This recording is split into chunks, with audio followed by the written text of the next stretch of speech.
नमस्कार, एक बार फिर से आप सभी का स्वागत है न्यूज़ प्लस 21 में। मैं हूं आपके साथ ललिता चक्रधारी और आप सभी जानते हैं कि हम खास बातचीत करते हैं, चाहे वो शिक्षा के विषय पर हो या फिर कला के क्षेत्र में हो। और आज हम बात करेंगे योग से रिलेटेड इस पर कि क्या योग इतना क्यों ज़रूरी है, इस पर हम चर्चा करेंगे। और हमारे साथ आज खास मेहमान हमारे साथ मौजूद है जिनसे हम बातचीत करेंगे। जगेलाल गहरे जी, जो कि फिलॉसफी एंड योगा के हेड है। बहुत बहुत स्वागत है सर आपका हमारे चैनल। नमस्कार। तो सबसे पहले हम जानते हैं कि आजकल इतनी बिजी शेड्यूल में लोगों के पास समय नहीं रहता है योग करने के, ना ही उनके पास जब भी उन्हें कहा जाता है कि योग करें और निरोग रहे, ये सबसे पहले एक पहल है लोगों की, या फिर कहे ये स्लोगन है, कहा जाता है, ना कि ये स्लोगन है बल्कि ये ज़िंदगी में भी बहुत ज़रूरी होती है। इसके बावजूद लोग योग को नहीं करते हैं और उसके बाद फिर वो रोग के शिकार हो जाते हैं। लेकिन इन सब चीज़ों के बारे में हम बात तो करेंगे, लेकिन सबसे पहले हम जानते हैं कि योग का असली अर्थ क्या होता है। क्या योग करना सिर्फ जो व्यायाम वगैरह होता है वो होता है, लेकिन योग का मतलब असली क्या होता है सर, असली अर्थ क्या होता है? मैं प्रोफेसर JL गहरे, विभागाध्यक्ष तुलनात्मक धर्म दर्शन एवं योग अध्ययनशाला, पंडित रविशंकर शुक्ल विश्वविद्यालय रायपुर। आज मैं यहाँ 12 मार्च 1990 से यहाँ पर पदस्थ हूँ और वर्तमान में 1 जुलाई 2022 से मैं इस विभागाध्यक्ष पद पर कार्यरत हूँ। हाँ, तो मैं यही पूछूंगी, आप जो प्रश्न किए हैं बहुत सुंदर प्रश्न किए हैं, क्योंकि आज भाग दौड़ की दुनिया है। आज इतना है कि लोगों के पास समय नहीं है, वो इतना अपने कार्य में इतना व्यस्त रहता है कि उनको कुछ भी योग करना है, क्या करना है, अपने स्वास्थ्य प्रति बिल्कुल जागरूक नहीं हो पाया है। क्योंकि हमको जब तक जागरूकता हमें आना चाहिए, क्योंकि योग जो है लोगों को एक जोड़ने की प्रक्रिया है। लोगों को जोड़ने से तात्पर्य यहाँ पर योग का 3 अर्थ दिया है। युज धातु बना है जिसका अर्थ है जुड़ना, संयम है, हमको संयमित होना है, और समाधि का तात्पर्य होता है कि हमको समाधि प्राप्त करना है। ठीक है, तो मानव जीवन के लिए योग जरूरी है कि हमारे मानसिक शांति के लिए, स्वस्थ रहने के लिए हर प्रकार के हमको योग करना आवश्यक है। योगा कर्मसु कौशलम, योगा चित्त विनोदः, समत्वम योग उच्यते, ये सब योग की परिभाषाएं दिया है। क्योंकि मानव जो है जब तक परिश्रम, बिना परिश्रम के क्या आलस्यता माना गया है। आलस्यता मानव रोग का सबसे जड़ माना गया है। तो रोगों को दूर करना है या हमको अगर स्वस्थ रहना है तो हमको मूवमेंट, हमारा स्वास्थ्य पर, शरीर के प्रति कुछ ना कुछ हमको कुछ गतिविधि होना चाहिए, ताकि हम अपने गतिविधियों में से कई प्रकार आ सकता है। व्यायाम भी आ सकता है, योग भी आ सकता है इसमें, क्योंकि व्यायाम में भी अलग अलग कई प्रकार के वो उसमें भी कार्य प्रणाली है। क्योंकि हमारा स्वास्थ्य होने के लिए व्यायाम भी आवश्यक माना गया है। तो प्रतिदिन सर हम पूछे, प्रतिदिन कितने मिनट योग करने चाहिए और कौन से वो योग है, अगर हमें टाइम नहीं हमारे पास करने के लिए, तो वो उस दिन पर हम कर सके और उस टाइम पर भी कर सके? इसके लिए सब देखिए, महापुरुषों ने तो जो हमारे जो पूर्व में जो हमारे प्राचीन काल से जो योग की परंपरा जो है, वो तो जो योग का जो समय बताया गया है वो तो प्राचीन ब्रह्म मुहूर्त माना गया। प्राचीन समय जो बताया गया है, समय जो है ब्रह्म मुहूर्त, यानी 4 से 6 बजे का जो समय है वो मानव जीवन के लिए अनुकूल माना गया है। क्योंकि उसमें शोरगुल कुछ नहीं रहता, उसमें वातावरण एकदम शांत रहता है, तो हमारा जो भी कुछ कार्य करते हैं वो बहुत सुंदर होता है। उसके बाद तो हम जहाँ 5-6-7 बजे के बाद तो वहाँ लोगों को चलना फिरना शुरू हो जाता है। तो कई प्रकार शोरगुल है, आवाज़ है, कई प्रकार के, मतलब उस समय अनुकूल नहीं रहता। 4 से 6 बजे का जो समय माना गया है, चाहे भाग दौड़, घूमने फिरना, कुछ भी करना है तो 4 से 6 बजे का समय जो है ब्रह्म मुहूर्त बोलते हैं। इसमें आप हर कार्य कर सकते हैं, तो बहुत कुशल होता है जी। आजकल के जो यूथ है वो बहुत स्ट्रेसफुल रहते हैं, जो मानसिक स्थिति होती है वो बिल्कुल भी सही नहीं रख पाते, जिसकी वजह से वो गलत कदम उठाते हैं। इसके लिए कहा जाता है कि मेडिटेशन बहुत ज़्यादा ज़रूरी होता है। कौन से वो मेडिटेशन और किस तरह से उसे करना चाहिए सर?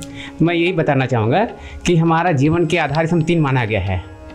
ब्रह्मचर्य हो गया, उसके बाद आहार और निद्रा।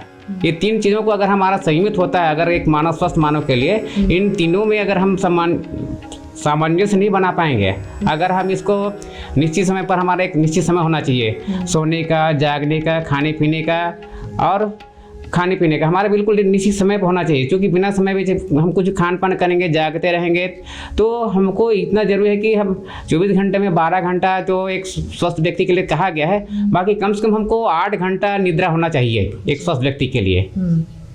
और हमारा नियमित खान पान, हमारा जो बिल्कुल समय पर उठना, जागना, सोना, हमारा एक कार्य बिल्कुल एक रूटीन वर्क होता है कि जिसको हम बिल्कुल समय पर करें ताकि हम संयमित होकर के हर कार्य कर सकते हैं। सर वो मेडिटेशन वाला पूछिए। हाँ, सुनो ना, मैं बताऊंगा। मेडिटेशन के लिए कहा गया है कि हमको मेडिटेशन के अलग अलग प्रकार बताया गया है, ध्यान के अलग अलग प्रकार हैं, स्थूल ध्यान, सूक्ष्म ध्यान, ज्योति ध्यान, अलग अलग ध्यान का ये दिया गया है। ठीक है, तो अब इसमें जो आप उपयोगी जो जैसा लगता है अपने मनोनुकूल कर सकते हैं। जी, ध्यान करने की भी अलग अलग प्रक्रिया होती है। अगर सबसे सरल ध्यान कहा जाए वो कौन सी होगी सर? अब मन में जो शांतित, हमको ध्यान के लिए हमको क्या है, शांतित बैठ करके भी कर सकते हैं, क्योंकि हमारा मन एकाग्र हुआ, क्योंकि हमारे चित्त की 5 भूमियाँ जो बताया गया है, चित्त की 5 भूमियाँ हैं, तो इसमें बताया गया है चित्त की 5 भूमियाँ पर आता है क्षिप्त, विक्षिप्त, मूढ़, एकाग्र और निरुद्ध। एकाग्र अवस्था जो है हमारे ध्यान के लिए आवश्यक माना गया है, क्योंकि हमारे जो 3 गुण हैं, प्रकृति के 3 गुण हैं, सत्वगुण, रजोगुण और तमोगुण। इन गुणों के आधार पर हमारा जो भूमिया जो बनती निर्मित होता है। भूमिया से तात्पर्य है कि जैसा सत्वगुण का कार्य है, मन शांतित रहता है, एकाग्र रहता है, निरुद्ध रहता है। रजोगुण में क्या होता है कि रजोगुण का कार्य चंचलता माना गया है, क्रियाशील माना गया है। व्यक्ति आवेग में रहता है, क्रोध बिना सोचे मुझे, मतलब आवेग में रहता है, क्रोध में कुछ भी उसका मन में विचार आता रहता है। और तमोगुण या तात्पर्य होता है जो मन में जो तामसिक वृत्ति, मतलब अंधकार में, विज्ञान मतलब विवेक शून्य अवस्था माना गया है। तम से तात्पर्य अंधकार से है, तो अज्ञानता की अवस्था भटकता रहता है। तो ये चित्त की 5 भूमियाँ हैं, तो क्षिप्त रजोगुण हावी रहता है, विक्षिप्त में सत्वगुण और रजोगुण रहता है। तमोगुण जब होता है तो जो तीसरा गुण बताया गया है, तमोगुण तात्पर्य ये है कि हमारे मन में अज्ञानता की अवस्था जिसको मूढ़ कहा गया है। उसके बाद जो हमारे तीनों जब शांत होने लगता है तो एकाग्रता की अवस्था आता है। चौथी जो अवस्था माना गया है एकाग्रता की अवस्था है, जहाँ पर हमारा मन स्थिर रहता है, हमारा अच्छे शुभ संकल्प, शुभ विचार, शुभ प्रकार, हमारे हर प्रकार का जो है मन में अच्छे धैर्य से बिल्कुल सब शांत रहता है। और जो निरुद्ध अवस्था है, हमारे मन में कोई प्रकार का नहीं रहता, जिसको बोलते हैं निरुद्ध अवस्था। हमारे मन में कोई प्रकार का, जो महर्षि पतंजलि का जो सूत्र है, योगस चित्त वृत्ति, चित्त की वृत्तियाँ जो शांत हो जाती, निरुद्ध हो जाती है, तो उसी को महर्षि पतंजलि अपने दूसरे सूत्र में दिया है, समाधिपाद के दूसरा सूत्र में दिया है, योगस चित्त वृत्तियों, चित्त की वृत्तियों जब शांत हो जाता है उसी को बोलते हैं, जो परिभाषा दिया है उसके अनुसार। तो हमारा निरुद्ध होना ये चित्त की 5वीं अवस्था है जी। हाँ, और कुछ पूछना चाहेंगे? हाँ सर, आपके विभाग के ओर से भी लोगों को योग में जागरूक करने के लिए, लोगों को योगा से जोड़ने के लिए क्या कुछ किया जा रहा है सर? हमारे यहाँ जैसे लगातार हमारे यहाँ तो कार्यक्रम तो हमारे यहाँ 3 प्रकार कोर्स चल रहे हैं। एक तो सर्टिफिकेट कोर्स चलता है जो 6 महीने का पाठ्यक्रम है, जो 12वीं पास बच्चे हैं उनके लिए होता है। दूसरा जो प्रकार का जो है PG डिप्लोमा, 1 साल का जो है डिप्लोमा कोर्स है, उसमें भी 2 सेमेस्टर होता है। और जो तीसरी पाठ्यक्रम है MA अप्लाइड फिलॉसफी एंड योग, यो जो 4 सेमेस्टर में 2 साल का कोर्स है। तो हमारे यहाँ संख्या तो बहुत आता है, बाकी हमारे पास सीमित जगह है, जगह हमारे पास पर्याप्त नहीं हो पा रहा है, क्योंकि संख्या हमारे यहाँ एंट्रेंस परीक्षा के थ्रू आते हैं। तो इसमें हमारे पास कम से कम 30 सीट को ही हम ले करके भर पाते हैं, क्योंकि हमारे पास बच्चों का तो संख्या तो लगातार आता रहा है। बाकी हमारे पास 2 ऊपर में 2 हाल है जहाँ पर हम योगाभ्यास कराते हैं। और बच्चों को कई प्रकार के हमारे मोटिवेट करने के लिए लगातार हमारे यहाँ कार्यक्रम आयोजित होता रहता है, ताकि बच्चों को या समाज में जो लोगों तक पहुँच सके। इसके लिए हमारे जो यहाँ से पास आउट बच्चे हैं वो जाकर कहीं कहीं वो अपनी सेवा भी दे रहे हैं जी। सर, आप आज News+21 से आपने खास बातचीत की है और बहुत ही अच्छा लगा हमें जानकर कि योग के बारे में, कि किस तरह से योग के लिए हम समय निकाल सकते हैं और ध्यान कर सकते हैं, और अलग अलग प्रकार के जो योग है, व्यायाम है, वो करके अपने आप को स्वस्थ रख सकते हैं। क्या संदेश देना चाहेंगे आप लोगों को News+21 की तरफ से? मैं यही चाहूँगा कि सभी स्वस्थ रहने के लिए योग को अपनाएं और अपने जीवन को संयमित बना सकते हैं जी। बहुत बहुत धन्यवाद सर आपका हमारे से बात करने के लिए। धन्यवाद जी। तो ये थे हमारे साथ योग फिलॉसफी एंड योगा के जगेलाल गहरे सर, जो कि यहाँ के हेड हैं, और इनसे हमने खास बातचीत की। हमने योगा के बारे में जाना कि कैसे अपने आप को योग करके हम स्वस्थ रख सकते हैं। तो चलिए योग से जुड़े कुछ और सवाल हम जानते हैं मिसेस कमला नायक जी से। बहुत बहुत स्वागत है मैम आपका हमारे चैनल। जी बहुत बहुत धन्यवाद। आप सभी को सबसे पहला मेरा हरिओम। हमारे योग में हम सबसे पहले ना गुड मॉर्निंग गुड नाइट ऐसा संबोधन नहीं किया जाता है। सर्वप्रथम हम हरिओम बोलाते हैं। हरिओम मतलब हरि को हम पहले याद करते हैं, उसके पश्चात हम आगे के क्रियाकलाप को प्रारंभ करते हैं। जी, आगे की क्रियाकलाप को आप प्रारंभ करते हैं। आपने बताया कि आप हरि ओम से आप शुरुआत करते हैं, जो कि बेहद ही अच्छी पहल है आप लोगों की। हम जानना चाहेंगे कि आपके इस आगे की क्रियाकलाप में क्या कुछ होता है, क्या कुछ बच्चों को सिखाया जाता है? बिल्कुल।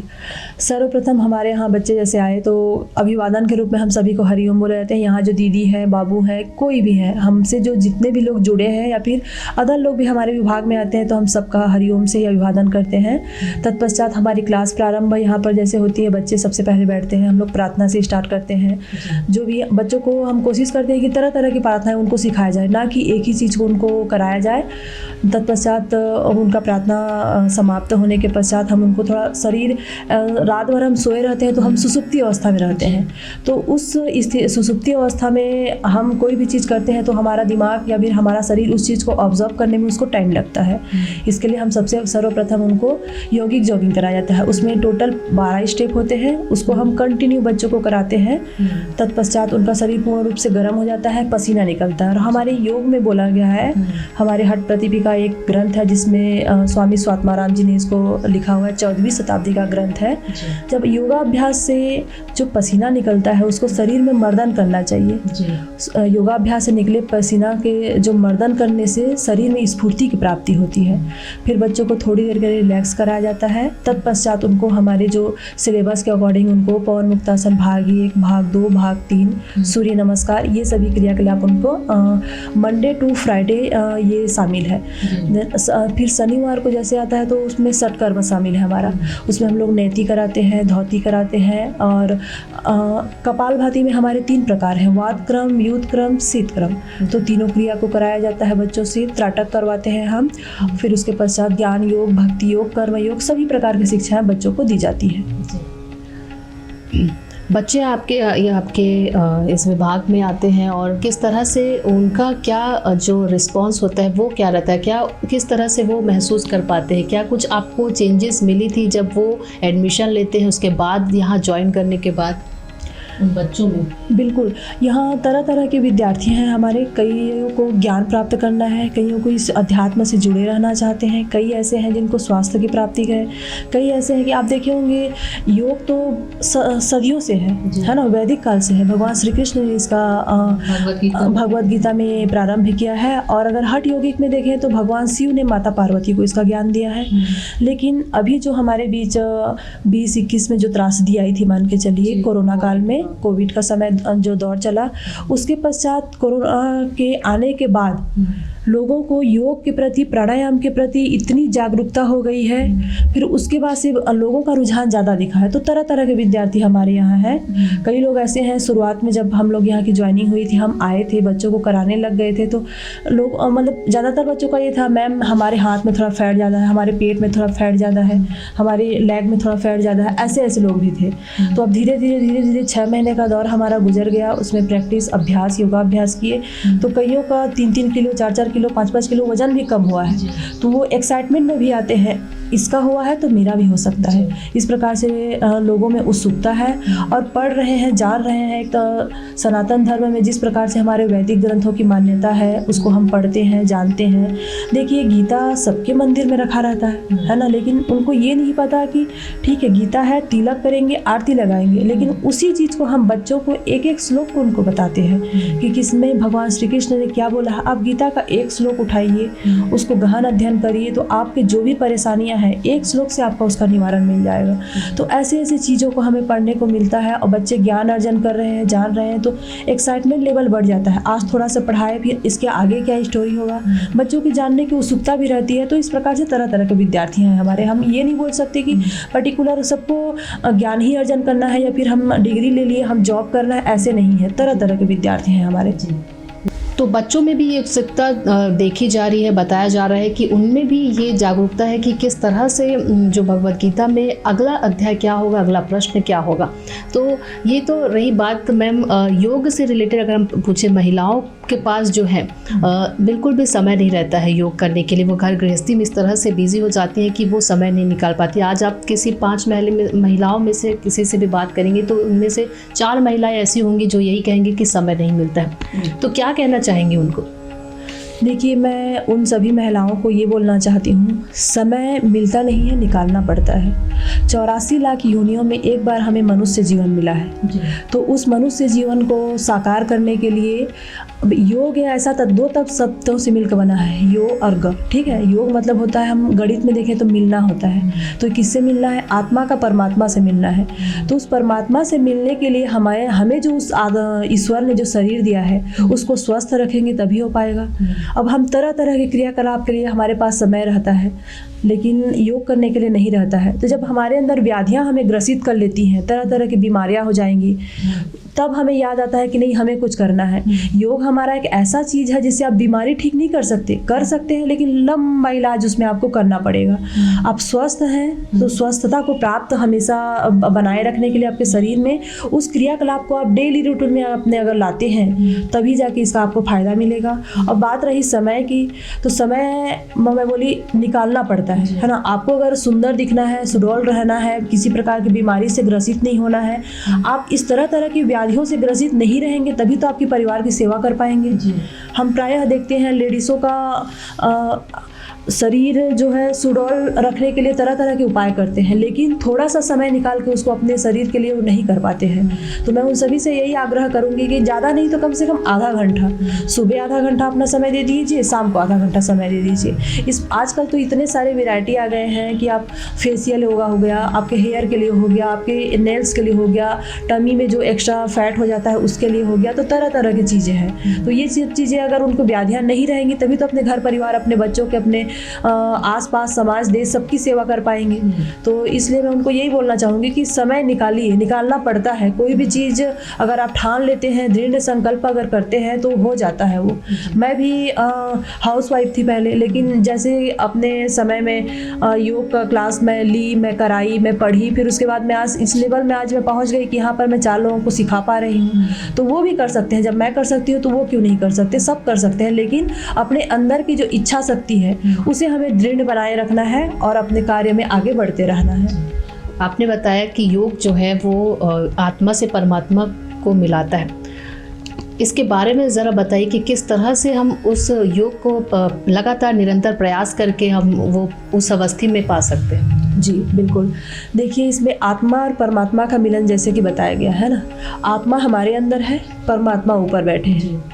हमारे जैसे चित्त की वृत्तियां हम पढ़ते हैं, महर्षि पतंजलि जो पतंजलि योग दर्शन के प्रणेता हैं, है ना, उनको शेषनाग का अवतार भी बोला जाता है।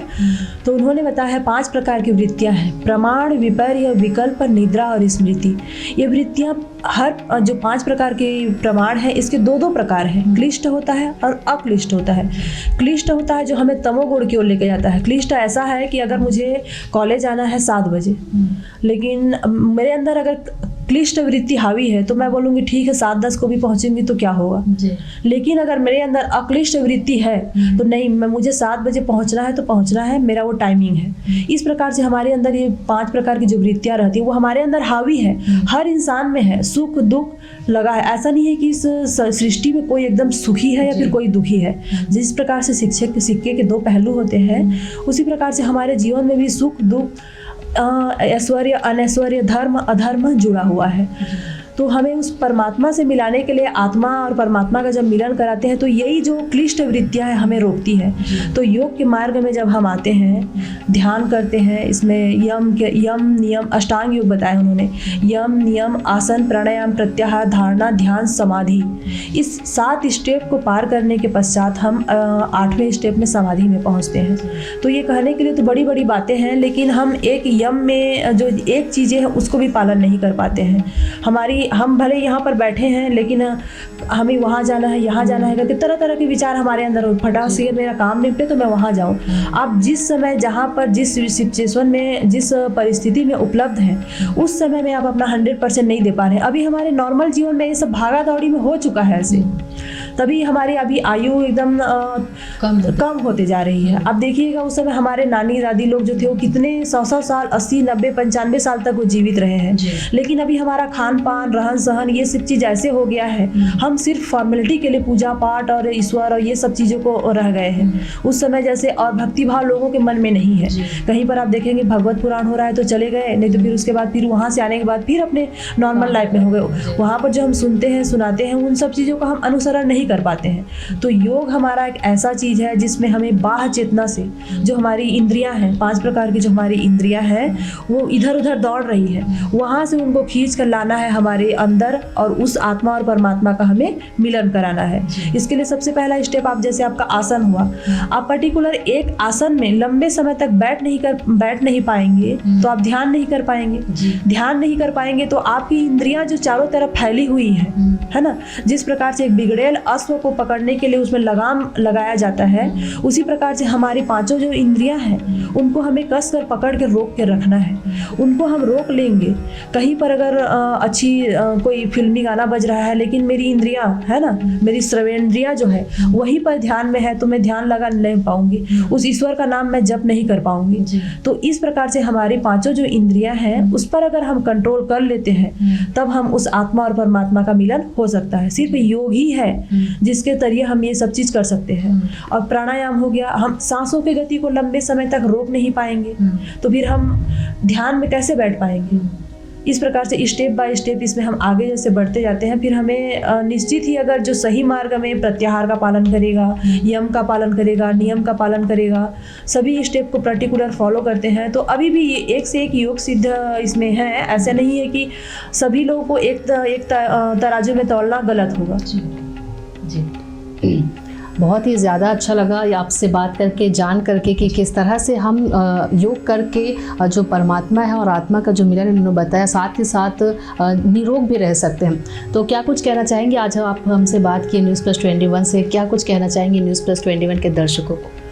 देखिए, मैं सबसे पहले तो आप लोगों को बहुत बहुत धन्यवाद ज्ञापन करती हूँ, क्योंकि योग लोगों के मन में योग करना है ऐसे सभी को आप सुनेंगी, है ना। सब अपने अपने लेवल पर करते हैं, लेकिन सिर्फ करना है करके नहीं करिए, उसको ऐसे करिए कि आप आत्मसात हो, उसका लाभ आपको प्राप्त हो। आप पर्टिकुलर घर में बैठ के भी, ऐसा नहीं है कि सिर्फ आप पर एक जवान है, हष्ट पुष्ट है तभी आप योग कर पाएंगे। आप बूढ़े हैं, लाचार हैं, बच्चे हैं, अभी तो ऐसे हो गया है कॉर्पोरेट सेक्टर में बैठने के लिए जगह नहीं रहता है, जैसे ऑफिस वगैरह है, वहाँ हम चेयर में बैठ के भी योगासन करा सकते हैं। जो हॉस्पिटल में योगा थेरेपिस्ट रखे जाते हैं वहाँ पर हम उनको लेटे लेटे भी योगासन करा सकते हैं। बुजुर्ग हैं, बिस्तर में बैठे हैं, उनको भी हम करा सकते हैं। तो तरह तरह की वैरायटी इसमें आ गई है। तो मैं आप सभी को यही कहना चाहूँगी कि करें योग, रहे निरोग। जी बहुत बहुत धन्यवाद, आपसे बात करके बहुत अच्छा लगा। तो इसी तरह से हम हर एक क्षेत्र से आपको अपडेट कराते रहेंगे, बस आप बने रहिए News+21 पर।